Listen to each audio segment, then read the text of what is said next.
Salut à tous, c'est l'Agricoq, j'espère que vous allez bien. Cette semaine, je vais vous parler de la grippe, parce que la grippe, elle existe aussi chez les animaux, et notamment chez la vache laitière.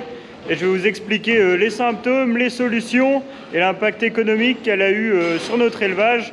Voilà, il y a 15 jours maintenant, c'est parti!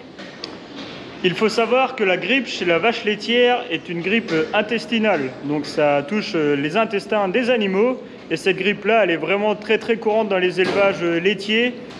Alors comment savoir que nos vaches ont la grippe? Eh bien, il y a plusieurs symptômes. Le premier, c'est quand il y a du sang présent dans les bouses de nos vaches. Donc ça, c'est clairement la grippe.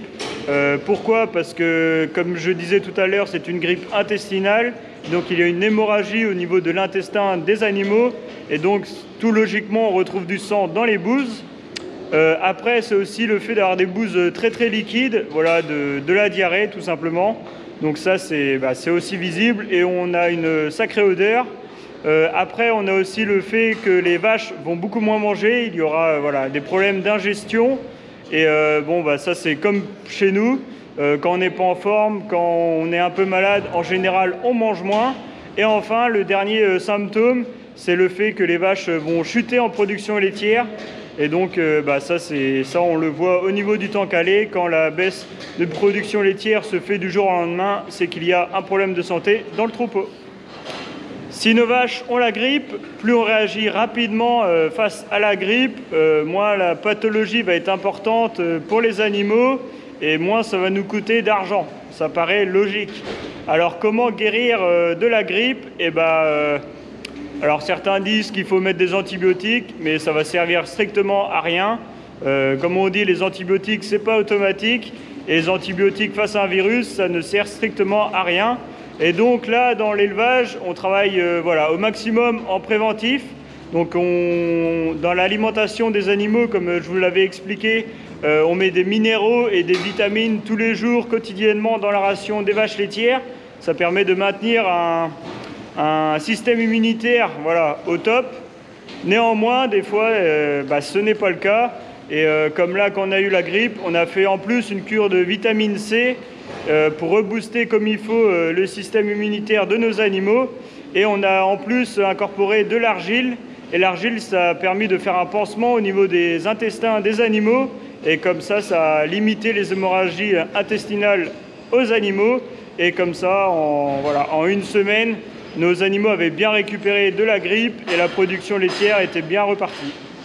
Enfin, d'un point de vue économique, parce que c'est toujours important de faire les calculs, comme on dit. Donc on a perdu 2 litres de lait par vache par jour en production. Donc ce qui fait au total environ 1600 litres de lait produit en moins dans la semaine où il y a eu la période grippale. Donc c'est des sous qui vont rentrer en moins. Et à côté de ça, il a fallu investir donc dans une cure de vitamines et d'argile. Ça nous a coûté grosso modo 700 €. Enfin bref, le principal c'est que nos animaux soient en pleine forme, en pleine santé. C'est notre priorité et ça restera toujours notre priorité en tant qu'éleveur. C'est vraiment la chose la plus importante pour nous. Mais un point de vue économique, je trouve que c'est toujours important de le faire puisque on peut remarquer très rapidement que durant cette semaine-là, nos charges de production, elles ont fortement augmenté. Par contre, le prix du lait, lui, il est resté au même niveau. Donc de faire les calculs, de faire la balance de tout ça, c'est toujours important de le faire.